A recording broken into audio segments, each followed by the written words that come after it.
How you doing? Yeah, good bud. Bonus episode time.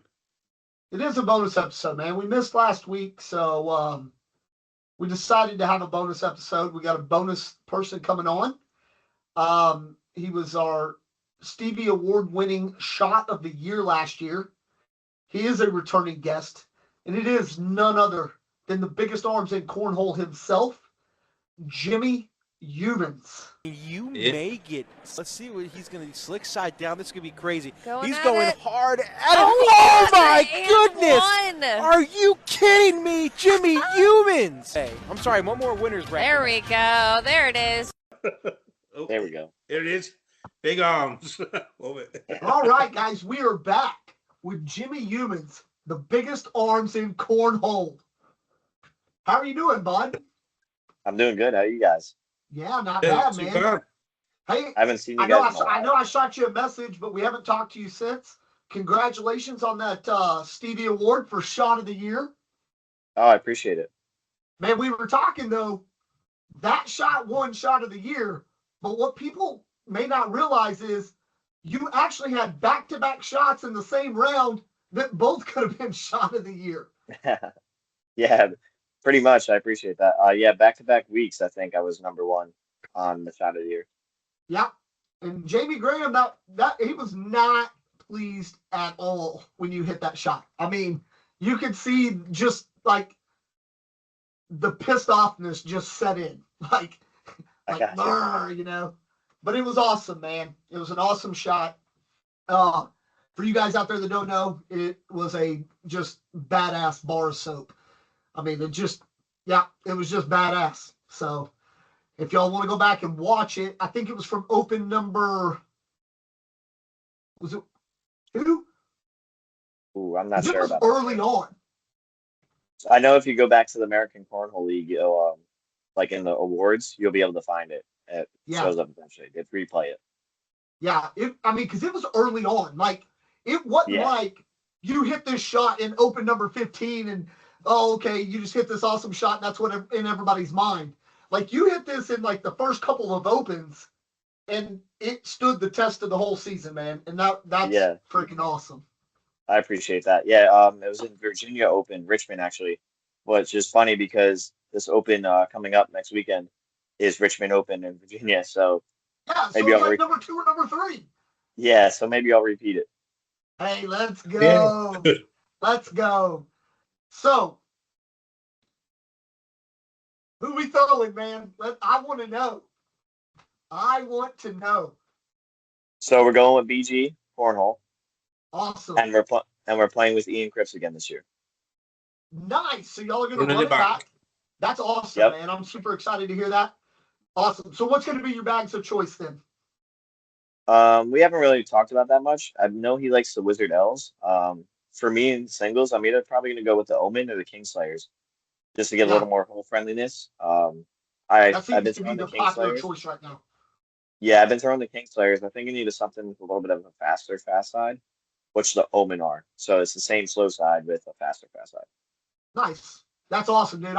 I'm super stoked. I actually just sent Rich a message because we reached out to him not too long ago, hoping to line something up and get him and Cash on. We'll Oh, see nice. if it happens. But yeah. So that's awesome, man. I'm super stoked for you. Yeah. Appreciate it. So let's talk about the past season, man. I Okay. know I know you. I talk to you quite often. I've hung out with you. I know you. I know you were not happy with like your overall results. Like I know you expect better from yourself. For sure. So- Yeah, it was tough. Not getting paid this season was probably the hardest thing for Yeah. my partner and I both, because my partner is a kid, right? So all the travel that he is paying for is coming from cornhole because he's like still in high school. He's 14, Yeah. you know, he's really young. Um, all that adds to your performance, you know what I mean? When you're kind of Sure. counting on like that money for his travel and then it's not coming, it's like you're just getting false promises. It's kind of sucks. It affects your game For a bit. sure. I feel like we powered through like near the end, but we kind of took like a lull in the middle. Like it was like a little bit of a down slope. But we started the season hot. I was, No. I think, in the 20 top 25. I think it was in singles after the first two nationals. I could be wrong. In doubles, we were top 7 after the Yeah. first two nationals. We got second in a bracket. Like it was going good, but and then we just I like remember you giving us shit for no one picking you up in our yeah, draft. yeah, I Straight did. away. Of course. I looked at I the We'll teams. make amends this I was time. like, Dan, we've been top 10 for a long time. We're still not picked up. did pick you up though. You did, I did. So, because but I had to give you shit for it. yeah, no, and you gave me a lot of shit for it, and that's fair. It's to be expected.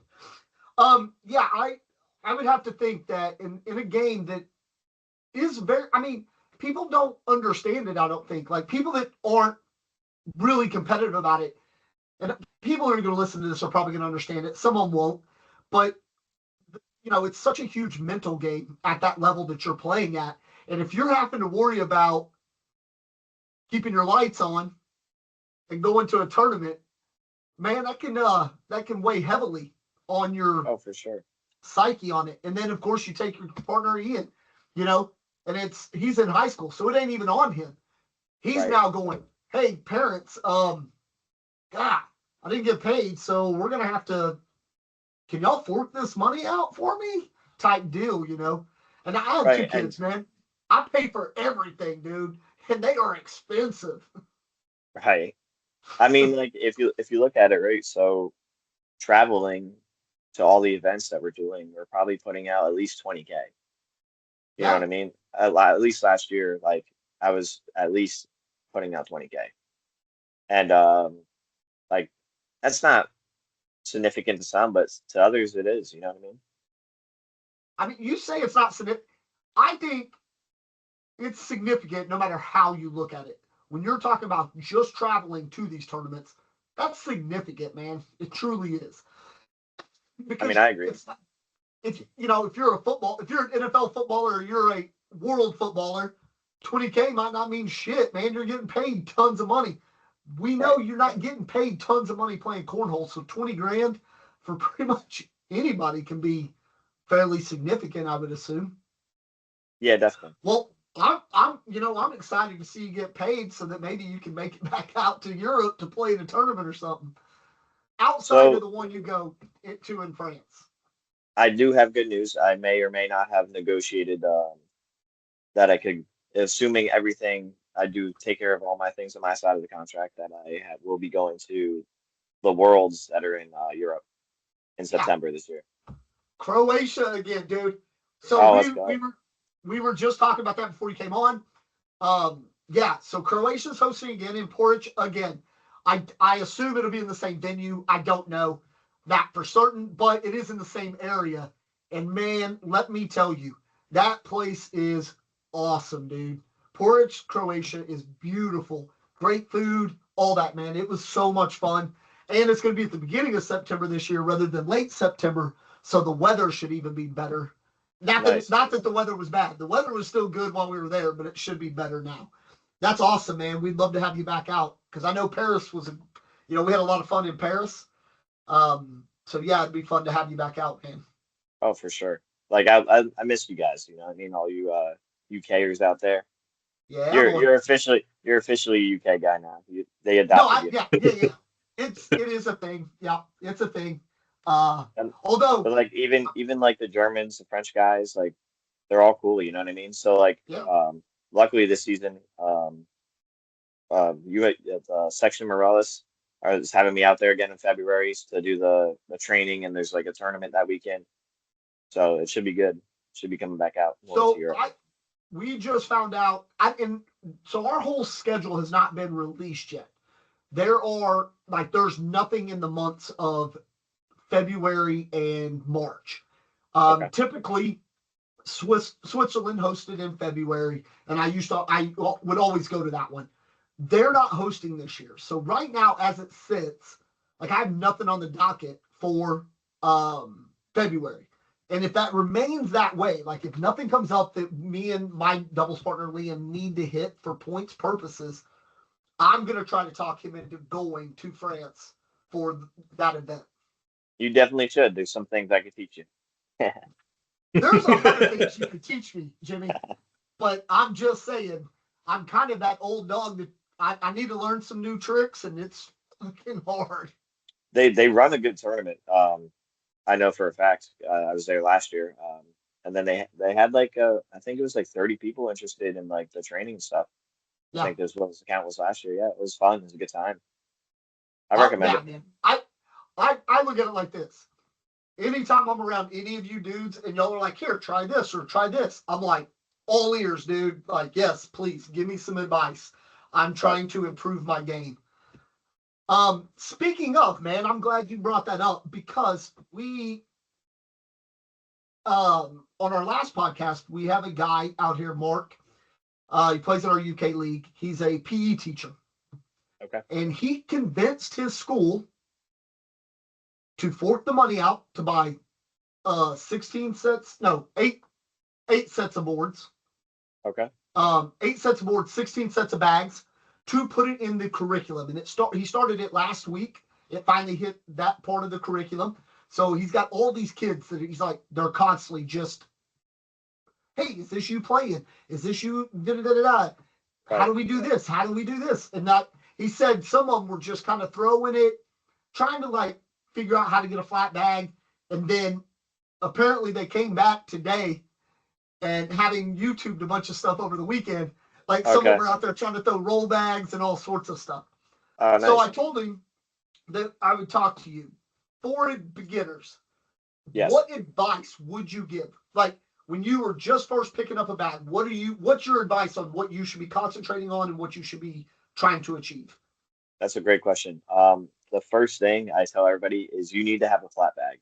So it doesn't need to be perfectly flat. It can fly slightly angled as long as the bag hits and it doesn't kick on the slow side. That's the main thing. Because most people will just throw fast side and get away with it, and their ceiling will be so high. They'll only be able to average like an 8 or something.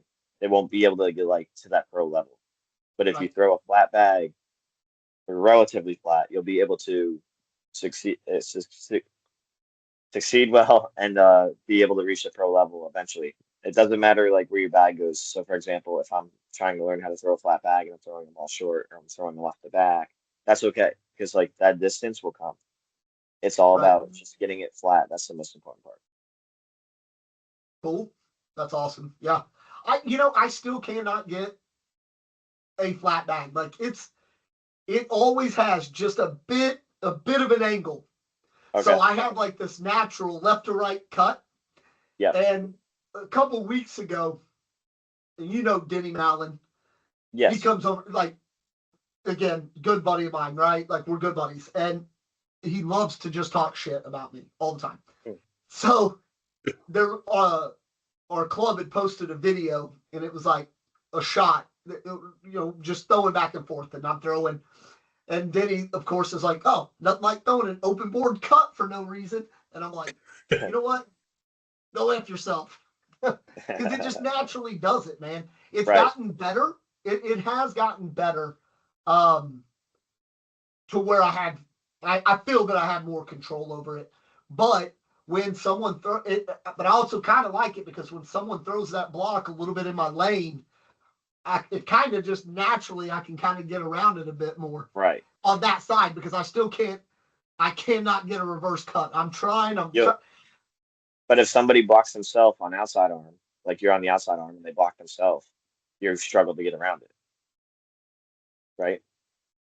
Oh, like if they're if I'm on the outside lane and they're in my lane? Yeah. Yeah, a little bit. Those Because ones I you kind would of just go try to push through. Okay. I got you. I'm like, Yeah. we're going to try to push through. I mean, we're not seeing it. You're probably your hand's finishing like here. You need to over rotate more, so your hand needs to open up. Yeah. And then you need to turn the doorknob. Dude, it's okay. So we were also talking to Mark about this on the last episode, and I was talking about how these kids these days, and you'll know this more than us because you see them on a regular. I mean, your doubles partner is a kid. Yeah. I think you got these kids, and even probably yourself, Trey, Tony, all you guys, when y'all learned, you learned immediately the right way because you could see it and you could see people doing it. Whereas like when I learned 4 years ago, nobody out there throwing a flat bag, man. We were still throwing literally cornfield bags, like just shitty. Right. Who gave a shit? We're in the parking lot at a softball tournament getting drunker than hell throwing a bag. Right. So like I have these habits. Like I remember getting here when I moved back and linking up with Matt Richardson and thinking, I mean, I play this in the back garden at my brother's house. Like I literally spent 3 months throwing bags on a regular basis. And I'm like, I'm pretty good. And we go to the first tournament. And in my mind, I'm like, no way any of these dudes from the UK are going to beat me. Like I've been playing this too long, right? But they're all throwing a better bag than me because they don't have any bad habits because they YouTubed it and learned by watching all you guys throw. So they have this flat bag. They know these things. So now these kids get to do this and they just got to go YouTube you or Cash or Trey or Tony or Mark or whoever, and they get to watch it happen. And now there's all these tutorials and all these things. So for me, you say turn the door handle, man. Just trying to get my arm out there is just so difficult. Like mentally doing it every time. Because there's times I do it and it's great, perfect flat bag. The next throw, not even close. Yep. So you just got to build that muscle memory, man, and then don't think about it. So once you have the muscle memory, as long as you don't think about the way you're throwing, you'll be fine. Yeah. But you have Was that 20, perfectly? you have 20 years of throwing a end over end bag, so it might take a minute. The thing too is, and we talk about this a lot on our podcast because here in England, man, there's not a lot of opportunities. We lucked out this year. I say we lucked out. We didn't luck out. We got 3 guys running the league now that went out and put in the work to now get us 10 tournaments on the schedule for the season instead of 5.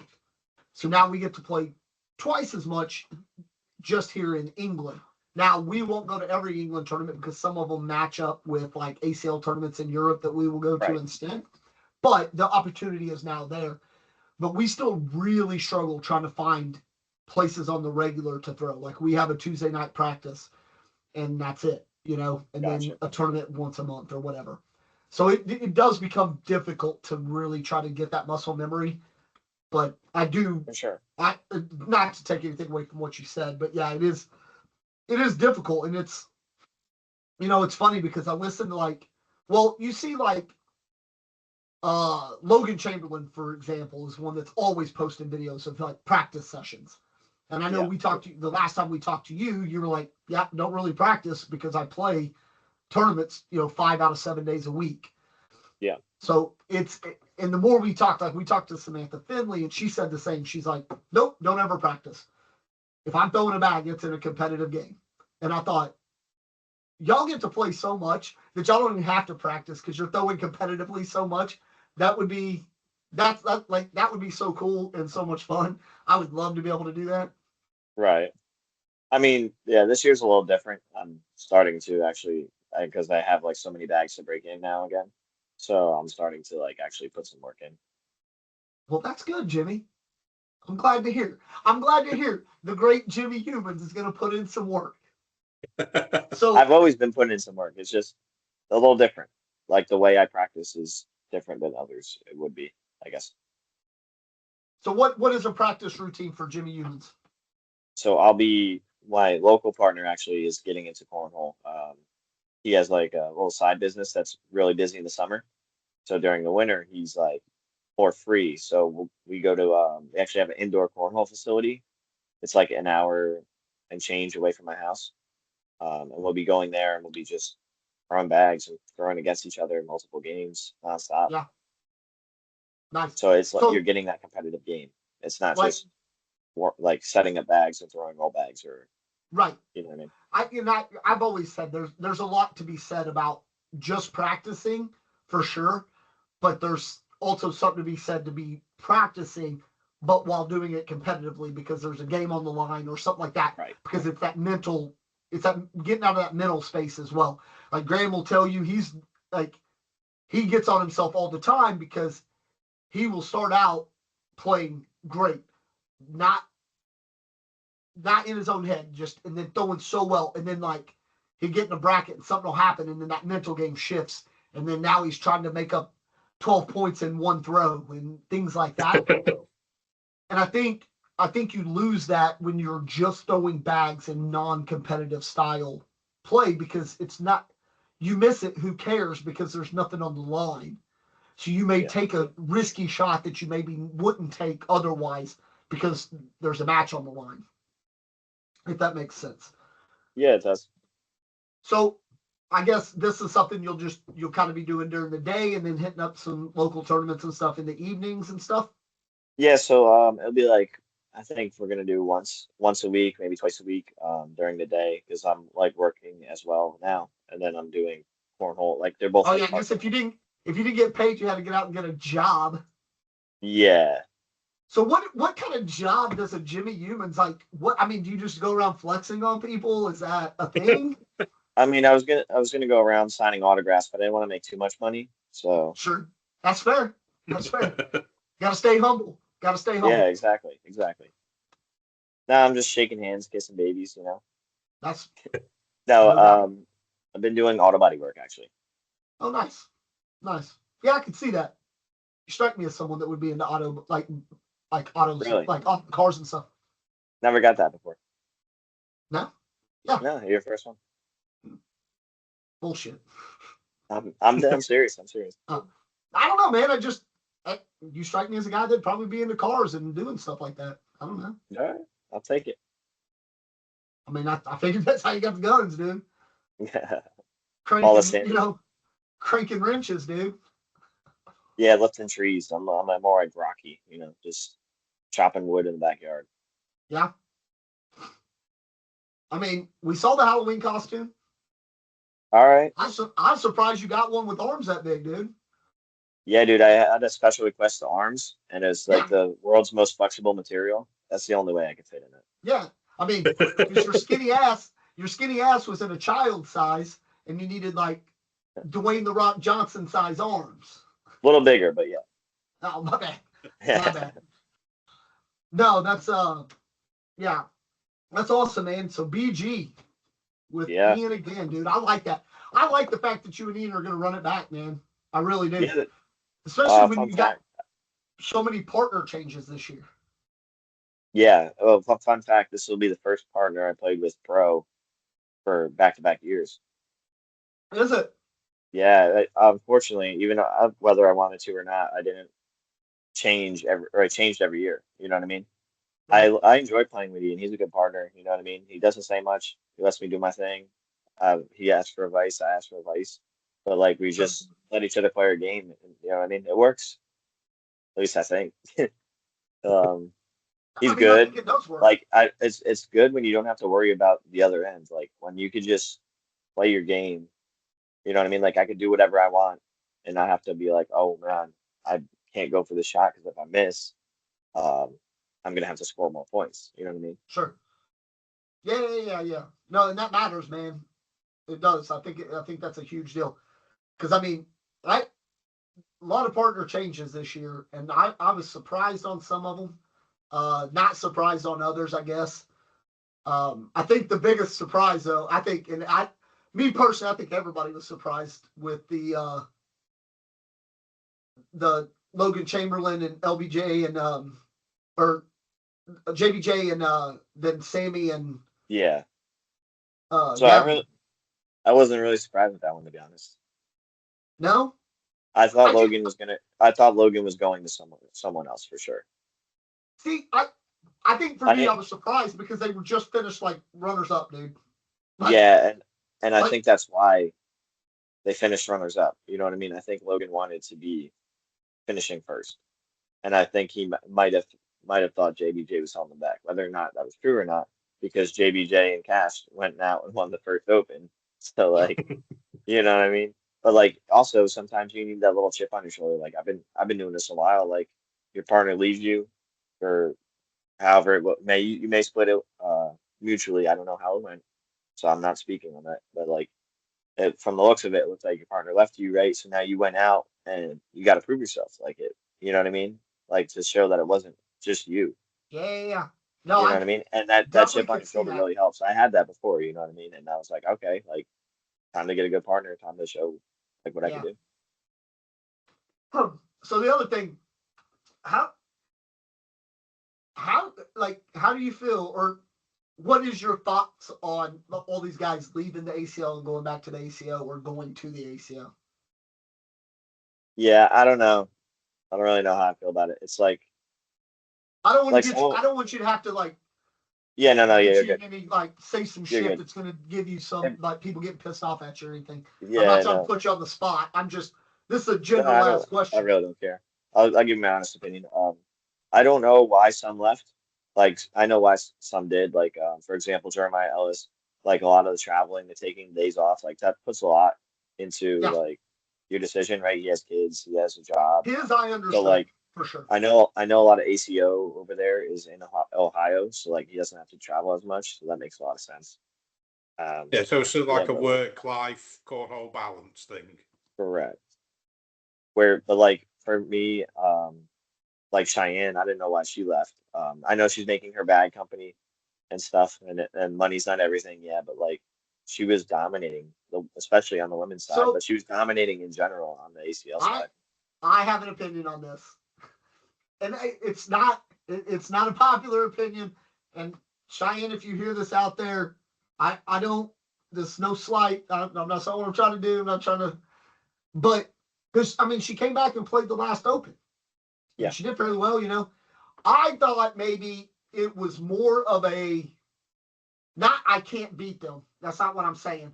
More of a let me go try something new because I personally believe in the women's division, like your future people that are going to give all Cheyenne's like records or Sam Finley or um uh any of them ladies that kind of paved this way.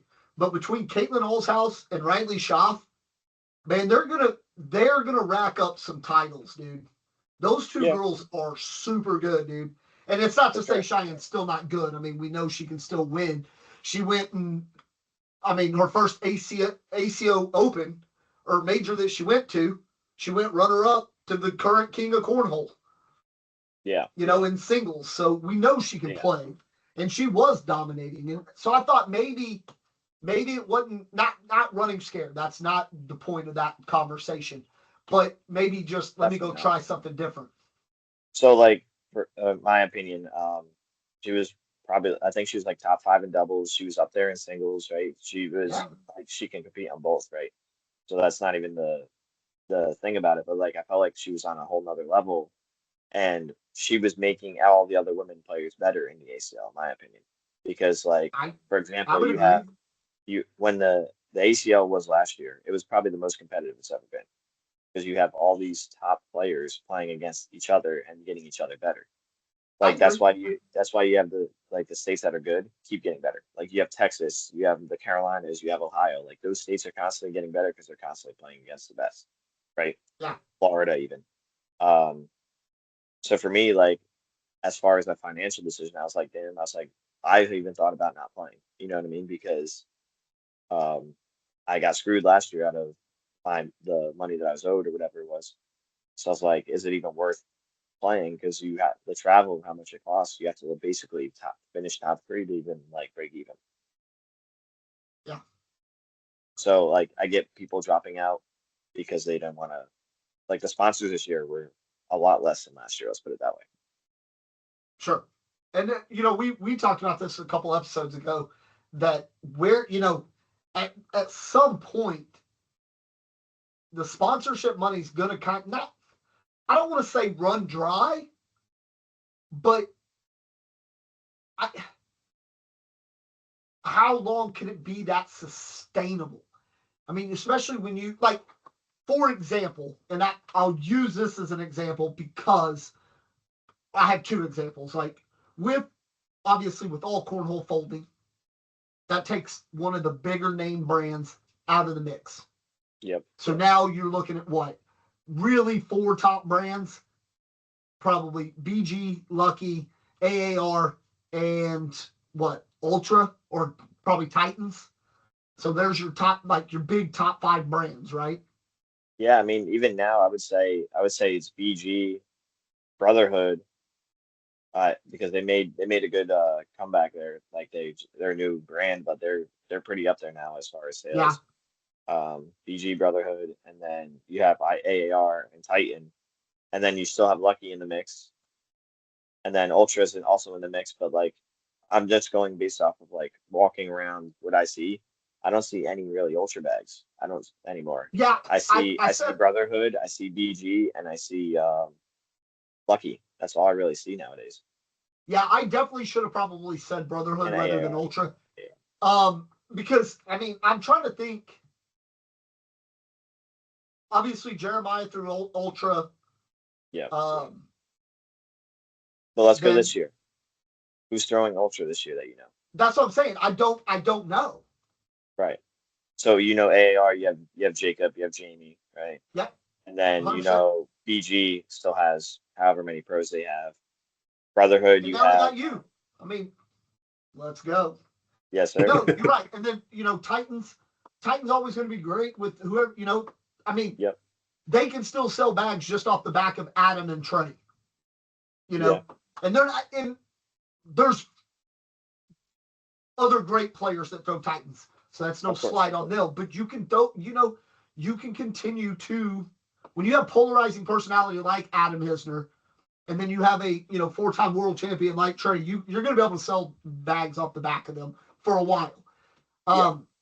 With that being said, though, when you start looking at it, at some point, does the well run dry? Because the market is extremely saturated, and at some point, does people?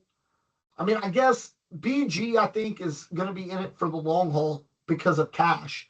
No offense to any of the rest of you guys, but he's 9, so there's a whole nother opened up to a whole nother, you know, uh, age group of players that are going to want to throw something that is the drips, Cash's, signature series or whatever, because people like that. They buy things based on that. That's what sponsorships do. So I always kind of wondered. And then on the flip side of that, I was super surprised that both Jeremiah and Cheyenne immediately went into opening their own bag companies, because what I like, and I don't know a ton about the ACO, but I see what these guys are throwing, and it seems like they're always just throwing the same bags, and a lot of them players throw all the same bags. So it's kind of a weird one to how do you get your foot in the market if no one's seen your bags, and are you winning with them? Is anybody winning with them? Are we going to throw these? So I thought it was kind of a That one's an easy question. The name sells, right? So you have the best woman to ever play the game, right? Cheyenne. And she's making a bag. She has all the females, in my opinion, if I was a female, like all the females would want to buy the best bag because she's the best woman, right? And sure. then Jeremiah arguably was number one at the time. You know what I mean? He was arguably one of the best. So you want to like when kids, especially kids, right? So the markets are kids. That when a kid's growing up, they're like, oh wow, I want to throw like him or I want to be like him. You know what I mean? It's the same as like almost any sport. So like the market now is kids. So like the name sells now, not winning. Where past few years, like if you won with the bags would sell. Now it's more like if you're popular or if you have a lot of big fan base, your bags will sell. That makes Okay. sense. All right. I can dig that. I mean, I'm not gonna lie. I need to purchase some ACO bags because I'm gonna try to hit a tournament in April when I'm home in the States. Because that's the only big tournament close to Oklahoma that particular couple weeks. I've already Okay. looked. The ACL one I think is in like Wisconsin, so I can't make that because that's just too far to travel. This one's in Shreveport, so it's literally like 7 hours down the road. I'll make a Okay. weekend of it. And then we have an ACO major here in the UK in May. So I definitely I need to get some ACO bags. And I'm like, I'm not gonna lie to you. I might be buying some Vibe or some Prime Time. See? Why is that? Well, two reasons. Yes, mainly because of name recognition, for sure. For sure. Otherwise, also, I think I would have to assume, and I could be way off, I have to assume that there's someone out there that's been in the game for a while making bags that is also helping them and kind of backing them, right? Okay. So with that being said, I always think like they're not gonna those two particular people aren't gonna go with some like low level bag company that wouldn't know what they were doing or wasn't putting out a great product to be backed or to be helped in learning the bag game. If that makes sense. You understand what I mean? But yeah, probably mainly, name recognition, things like that. Like, And that's exactly what I mean. but also just literally because some other guys in the UK have bought other ACO bags. We have two guys in the UK right now making ACO bags. Okay. And then we have a bunch of guys that bought a bunch of CBC bags. So me, I kind of want to just go buy something different than what everybody else has. Because I got you. that's what I do. Fair That's enough. why I throw swag bags because nobody else there's only like myself, a few people from my club, but like that really go to a lot of ACL tournaments in Europe. There's only like 3 of us that throw swag bags. I got you.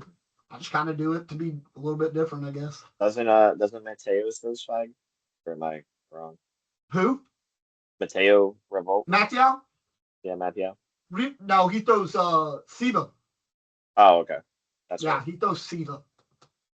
So, I mean, I was just curious. Like, I've pondered this thought for a long time about the sponsorship money. And then I started thinking about it even more when all the shit happened with all cornhole and all this. And I thought, dude, like, are the wells going to start to kind of run dry? Like when we had the big boom, there was all this money because there was such an influx of people buying new bags because this was like something everybody was getting a hold of, for COVID and all this. So there was all this money. Right. But now bag sales have got to start not dwindling, but are they as lucrative and as high as they were?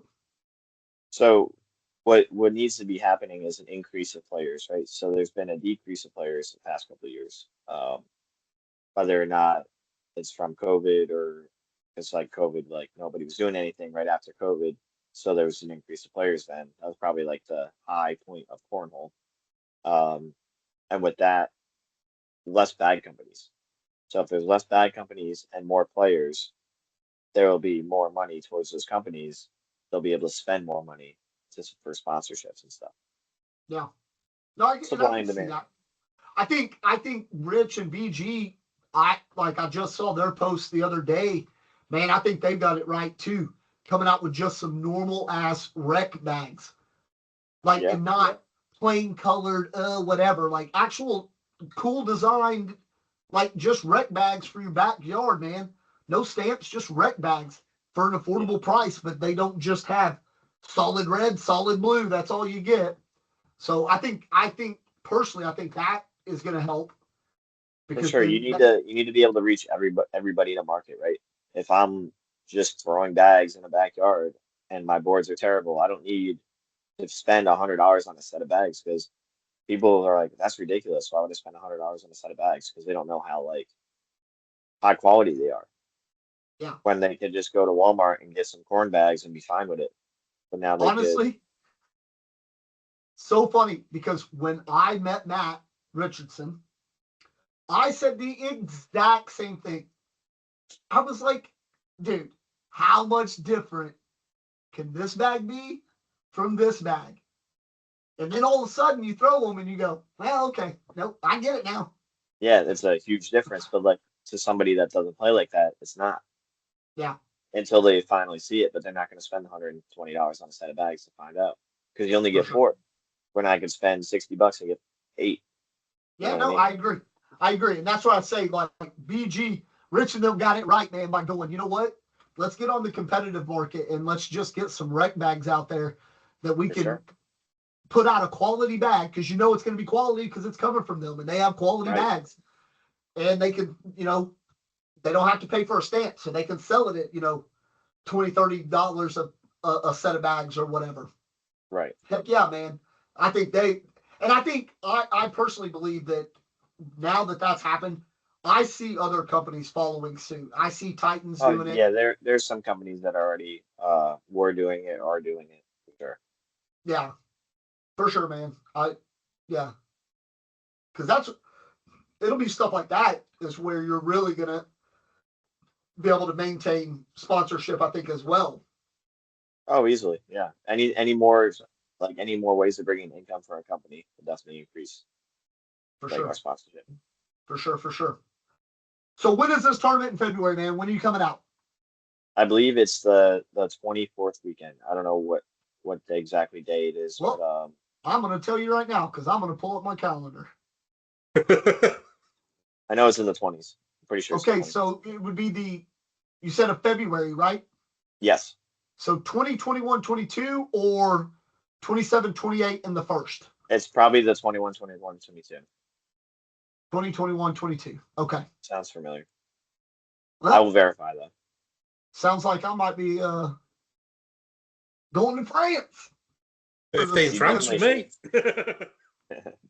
So, no, You coming, Graham? Last year we went to Switzerland a week late for my birthday, so why not actually spend my birthday in France this year? Why not? Hey, let's go. Well, because we were looking at the schedule, because there's the French Open for ACL and the Belgium Open are back-to-back weekends. So me and Woody were talking about, like, if we did it, just staying out there the extra few days and like going sightseeing or just hanging out. So that's a possibility. But I would definitely, regardless of that, if I have no tournament in February, like any ACL tournament that I need to hit for point purposes, yeah, man, yeah. I will take I will do my damnedest to get out there to come get some lessons and get some playing time in, man. Oh, for For sure. We're actually getting there early. We're gonna be going to Disney. Oh, nice. I assume you're talking about your better half. Yes, of course. Of course. No, man, that's awesome. You should fly into London for a day or two, is what you should do. But I'm just saying. I do have to make my way out there. I do want to check it out one time. Well, I would say come in August, but if you're gonna try to be in Croatia at the beginning of September, it makes it difficult to do. Yeah, for sure. We tried to last year. Dean Norton came out and he hit me up this year, maybe a month before the tournament, and he was asking. He's like talking about it, and he's like, "Yeah, I mean, I'm trying to get Tony to come out with me, but he said he couldn't get him to do it. It's too short notice." I got you. And apparently, because Tony Smith's the world's worst about booking the right flights and paying for tournaments, apparently. Oh yeah, for sure. I mean, to have we used to hang out a lot. Like I'd go up to his house and I'd stay the night, and then we go to the tournament the next day or whatever. And we would, a lot of times we're showing up to rounders, like after the rounders, and then we're just jumping in the bracket and stuff like that. But yeah. That's nuts, dude. Where is he from? Connecticut. Oh, okay. Explains the Boston Red Sox hat. But yeah, that's just crazy to me. To think like, yeah, this, like, I'm good enough. I don't even need to show up. I just show up late. Like, fuck off. I mean, theoretically, I guess I could show up late too, because it ain't gonna get any better. You never know, man. Anybody can play. I personally believe my game has improved tenfold over the last couple of years, and then even just in the last season. That's good. Where we started at the beginning of the season to where I finished at the end of the season, I think, like, I took a step back in ACL point or like rankings, but I had better finishes and better showings, better just in general throwing, I believe. So That's good. Like you don't. It's not always good to look at like the ACL like the stat like point wise because for example like I couldn't make many locals this past season, so I finished like seventh in my state. yeah, You know what I mean? And then I ended up winning my state championship for singles. So like it's I don't know. It's not necessarily the best thing to look at is points. But like looking at your finishes and stuff because like you might have missed events or something, whatever the case may be. yeah. I just set a goal. Like I had a goal this season. I want to be in the top 50 in Europe. Okay. In order to do that, it's never lost on me. And I think having grown up wrestling and all that, you got to do it. Like if I have to play you, I can't worry about you throwing an 11. I Right. just got to worry about throwing better than that. Exactly. Right?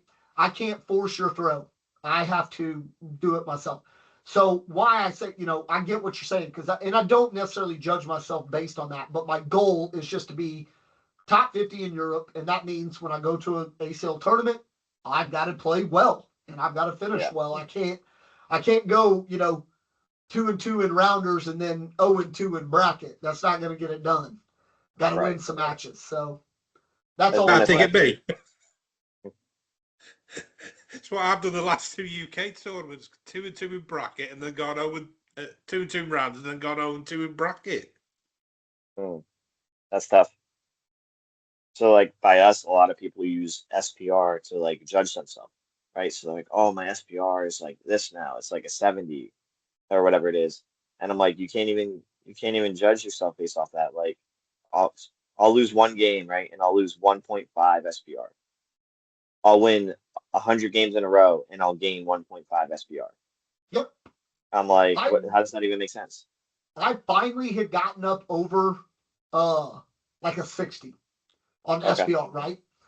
And I was like, awesome, man, because I've had like a pretty good run. And then I lost like 2 or 3 matches in a row in doubles, even. And like I went all the way back down to like 58. Right.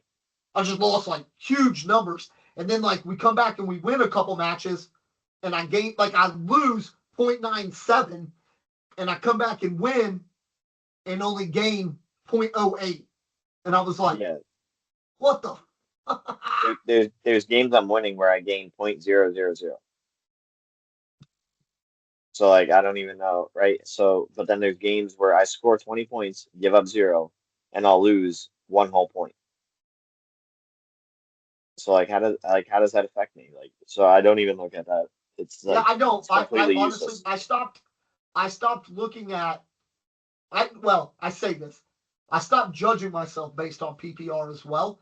I look at Good. PPR and DPR only so that I can feel that I'm improving on my shot selection and that in general, not like, oh my God, I'm throwing a 9 and or I'm throwing an 8.5 or whatever. I'm looking at it because I want to see improvement throughout the day. Of course. Like if I start that first match and I throw, 7.5, I want to know that the rest of the day, man, I'm just going to get better. And that's the only reason I even go back to look at that. Like I don't base it judged against whoever else. I had the highest PPR. I don't give a shit. I'm looking at it because I want to make sure that I'm throwing better and making better shot selections. Because like even in like at a high level, right? If there's an open board, meaning you're not blocking, you're probably like we're throwing like a 10-5, right? Post pros at least. And then like the next game you'll play a dirty game. There'll be a lot like 4-on-4 clogs, like where you can't get in the hole, and you're throwing a 9-2. Yeah. Right. But your DPR is like a 1 that game. You know what I mean? So it really doesn't matter as long as you're outscoring the guy next to you. Yeah. No, I 100% agree. I mean, we got this guy in our club, Alex, and actually you did meet Alex when we were in Paris. Yeah. That's his style, man.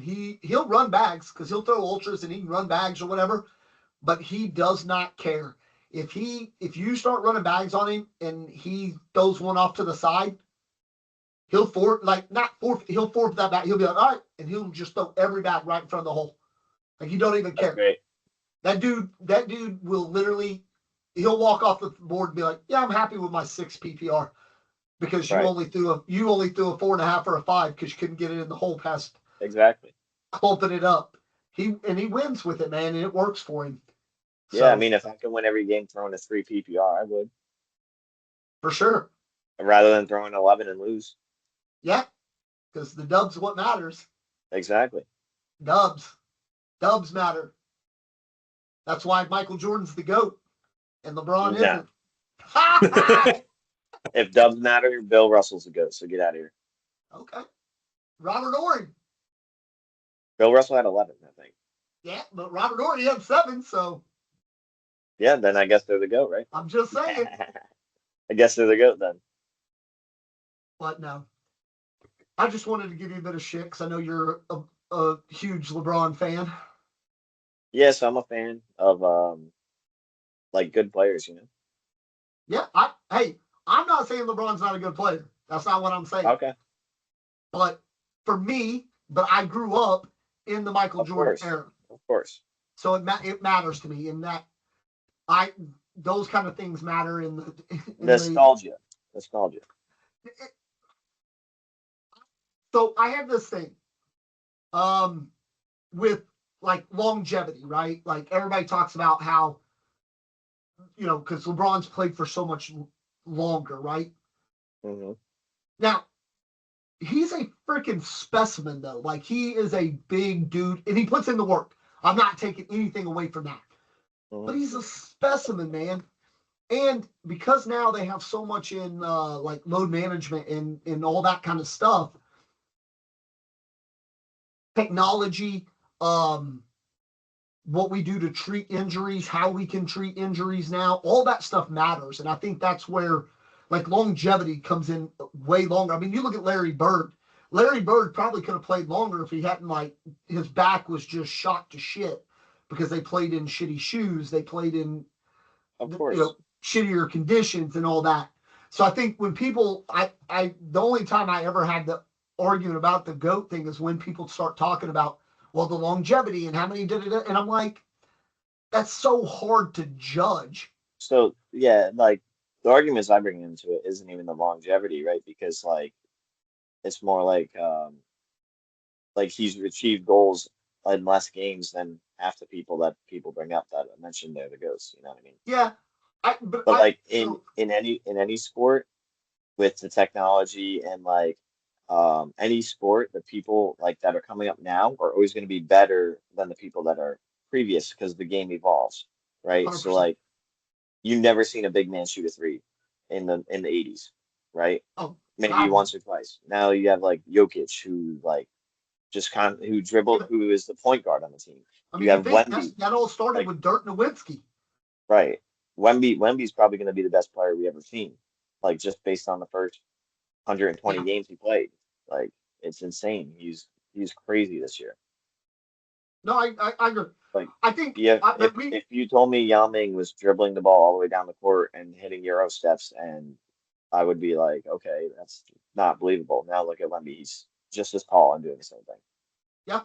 No, and we had a huge first night in Croatia, drinking tons of beers in, and we had like hours long, not like 10-minute conversation, like hours of trying to decipher the GOAT of like every sport, right? Okay. And the only thing we could definitively come to, it's a moot point. It's almost impossible to say who the GOAT is of every sport because number one, they're never going to face each other. Number two, like we just talked about, technology, equipment. You look at like what Pele was playing in when he played soccer, right? He was playing in a woolen, he was playing Farmers. Woolen like rugby shirt with like a shitty ball, and now they have overrated.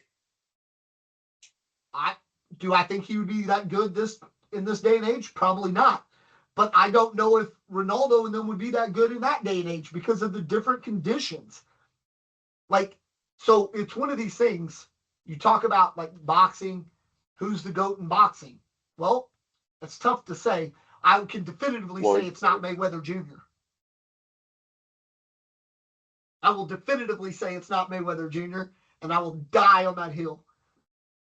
Why is that? Because, man, it can't be. He's not aggressive enough to be the GOAT, in my opinion. But when boxing is described, it's a chess match, right? I'm not saying he's not one of the greatest to ever do it. He's just not the GOAT, in my opinion. I mean, I think someone that never lost would be pretty up there in the GOAT conversation. Nah. Maybe. Okay. Maybe. But yeah, it's so difficult, that when you start trying to Of talk course. GOATs of sports, And then dude, you even it's so even hard. look at baseball, right? You have Babe Ruth, right? Then you have Shohei Ohtani, who's a pitcher and doing the same thing that Babe Ruth be doing as hitting. But then the Yeah. bat was like a piece of stick back then. Now the bats are like so much more advanced. The balls even like Yeah, and I mean, even though then you think like the Yankees this year with the whole like torpedo bat, yeah. things like that. Like, I mean, these dudes were literally just cut back in Babe Ruth's day, man. They were just literally cutting down a tree, sanding it a bit, and just swinging that son of a bitch. I saw this interview with Chipper Jones. He was talking about his dad owned one of Mickey Mantle's bats, and it was like, he's like, man, I picked it up, and it was like the heaviest damn thing I'd ever picked up. He's like, I don't understand how that dude just swung this bat around. Like, it was crazy, and it's such a different. It's so hard, man. So I like to give you a bit of shit. I like to get my buddy Babs. He's a big LeBron fan as well. I like to give him a bit of shit about the GOAT debate. But again, I think a lot of it is, and it's always going to be the argument of what era you grew up in, because that's what you want. That's what you're always going to be fixated on. See, I don't know. I'll disagree. Like if Wemby ends up being better than who I think is the GOAT, then I'm going to be able to switch to that. Yeah, but no. So my point is you can switch because you will have watched him do it. If that makes sense. Like I've watched Jordan. Personally, for me, Michael Jordan ain't even my GOAT, dude. Okay. My Who is GOAT's it? Magic Johnson. Okay. Magic Johnson, as a rookie, played every position on the floor, and we're in the finals. Wilt's out. Magic, you're playing center tonight. Yep. Okay. Like Magic Johnson's my GOAT personally, and I didn't get to watch all of his career. I got to watch the tail end of his career, and then I watched Michael. So you changing to Wemby would be logically making sense because you'll have watched both players throughout their whole careers, if that makes sense, right? Yeah. I still don't think it's LeBron, and I watched these guys. I watched LeBron. So, but I'm not saying you're not able to change. That's why. No, because Because it's interesting because LeBron is described as a better version of Magic. Because he has played center, he has played power forward, he has played point guard. just don't think he has the toughness and the grit. He's really. He doesn't have I Mamba don't can only see your mentality. forehead, right? He's 6'8", 250. He doesn't have the toughness. No, I don't think he does. Okay. I mean, it's a personal goes down opinion. like bloody football players sometimes. I've watched that dude He goes down to flop way too much. I've also seen legends that were in that era that you're talking about flop as well. Yeah, I've also seen him get clotheslined out of midair too. Yeah. But I'm just saying. But again, that's what I'm saying. Like, I think LeBron would be fine in that era if he's the size he is, like, because he's got the build to do it, so he'd be all right back then. So we'll put it this way, right? So LeBron always put in the work as far as in his body, right? But then you 100%. have where Jordan was like drinking, smoking before games, and then going out and performing and doing really well, right? So I would think he would be perfectly fine in that era because even like the big guys in that era weren't even half as built. You know what I mean? No, but now the I technology agree, was different. But assuming he used the same mentality as putting the work in on his body. Yeah, I believe that LeBron can make it back then. I don't disagree that he would be all right playing in that era. Like that, I would agree with. It's so difficult for me to say that he's the GOAT. Yeah, it's just a weird one for me. I would put Kareem over Magic Johnson personally Mm, ah, because he was putting up 30 and 10 before Magic even got there. yeah, but then do we start talking about like? And I said, well, or I meant Kareem, but do we start talking about like because they were so dominant, but they were also dominant because of their size. Well, or their competition, right? Yeah, I mean this. Like they had 5'8" point guards back then. Yeah, that's what I'm saying. When Like you there's when you there's get to only one just stand 5'8" there and point you're guard. like, yeah, whatever. Yeah, I mean like, but then you have Bill Russell who is what 6'10", like destroying Wilt, and Wilt was 7'1", 7'2". Yeah, he was just built thicker though, wasn't he? Yeah, he's a little stockier, but I think that holds true. All right, so if we're gonna talk goats, who's your goat of cornhole right now? hmm. See, I don't know. I feel like it's too open right now to say that there's a greatest of all time. Like there's too many good players. Like there is no definitive answer to that. You know what I mean? I don't know. You go with whoever has the most titles. You chose a female goat. Yes, because I feel like there's a clear line, in my opinion, for that one. Okay. I feel like in the males, there's no clear line, or even combining the whole division, I should say. There is no clear line on who's to go. I feel like you That's could go to a tournament and you could pick anyone from a hat out of the top 10 and they're going to win. no, I would actually agree with that 100%. Like Where, you never and in my you never opinion, know. in I don't know. I'd say it's too early. Like the sport is too early. Like it's been going on for 8 years really competitively. Like at an extreme level where there's pros. I don't know. Yeah.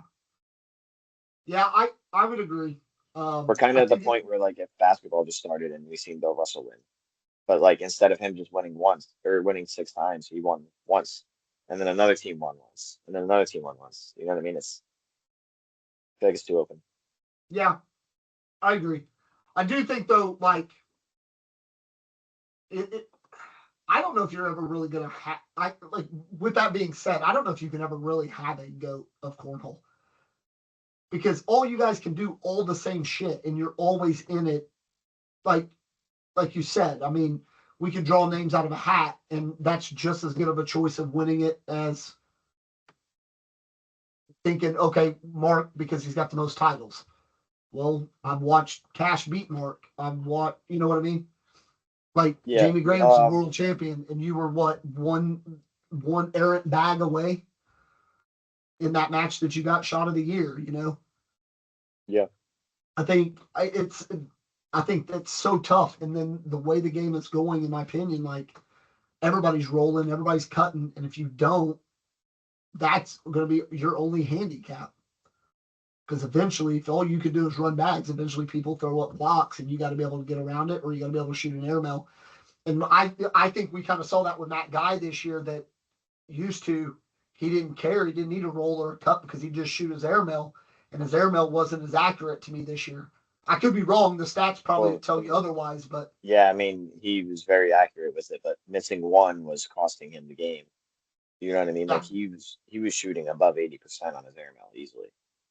okay, Like at least in the games that I watched, like Worlds and yeah, yeah, stuff. and it may be more of like you said, Because but but like that's a great example, right? He's throwing an 11 average every single event that I almost went to. He was a 10-8 or 2-11 every time, and he's not winning. It's like there's something wrong there. Like yeah, people just are running bags, hopping off against him, whatever the case may be. but it come down to that he missed that one important airmail that gives up a huge round. Correct. Yeah. because it doesn't change his PPR I much, think but in it 10 gives up a years, lot of points. 10 years from now, you'd be able to determine who is the GOAT currently, or at least in the past. Like say, like Yeah, looking like 10 years what back. you're saying is in 5 to 10 years, we can look back and go, okay, the GOAT of the 2020s was this person. Yeah, say like Mark Richards because he has the most titles, right? And then going forward, like if nobody surpasses that or nobody challenges that title, then he can retain it, so to speak. Sure. I think it's people are going to have to start catching up, or they're never going to catch Jamie and Mark, dude, because they're going to keep winning Right. titles this year. And if people don't start winning multiple in a season, ain't nobody catching them. So I think if you don't have Mark up there in our conversation, I think then it's wrong because for him to come into like be in the league with half the years of everyone else having that amount of titles Oh yeah. and being number one is like outrageous. No, for me, I would probably say for me right now, I would pick Mark as the best player in ACL in cornhole right now. Okay. But you didn't say the greatest of all time. But again, I think you're right. I think trying to say who's the greatest There's of a all time, difference, though, it's too early. between the two.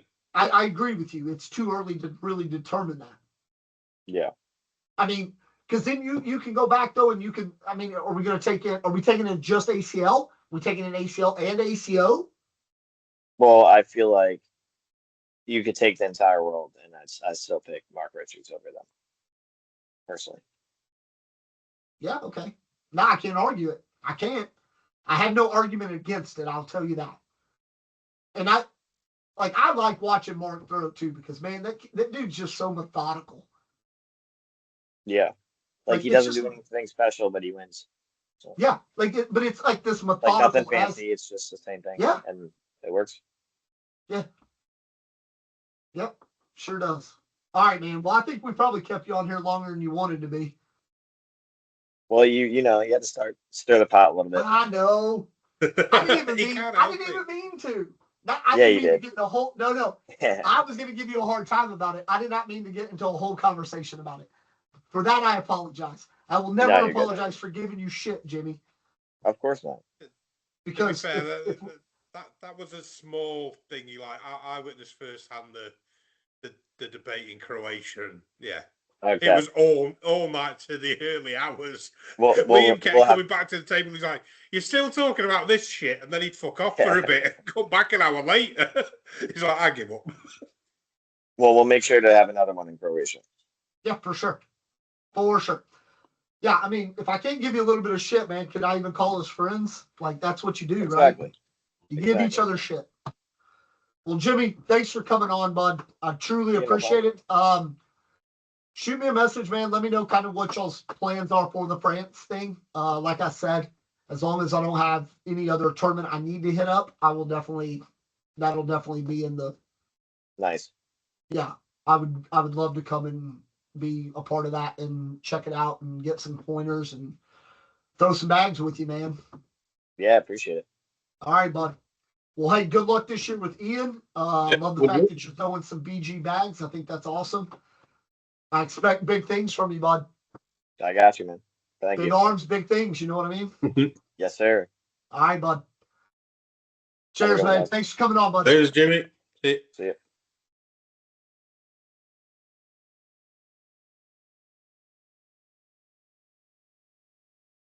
And we're back. That was Jimmy Youmans. Always a good guest to have on. Honestly, we need to get him on a lot more than we do. It's just so hard to do because Time difference. Well, time difference, but also he work schedule and things. And then playing schedule. Like last year when we got him on, if you remember, Monday night was like the only free night he had, but it was also his travel day. So it was just kind of a pain in the ass to do it, but hopefully we can get him on a few more times. Hopefully, maybe he'll win this weekend. We've had pretty good track record with people coming on these podcasts and winning. So hopefully, Yeah, man. So this was our bonus episode with Jimmy Youmans. And you heard it here, man. He's going to throw some BGs with Ian Cripps again, dude. I'm excited for that. Yeah. I really am. I really am. Cool, man. Well, I ain't got anything else. No, we covered it for this week. All right, man. Check out our sponsors. LFG Cornhole, Slicky Baggers. Just be 10 for 10% off with Slicky Baggers. I'm Josh. I'm Graham. Just board it. Just bought it. Laters. Later, buddy.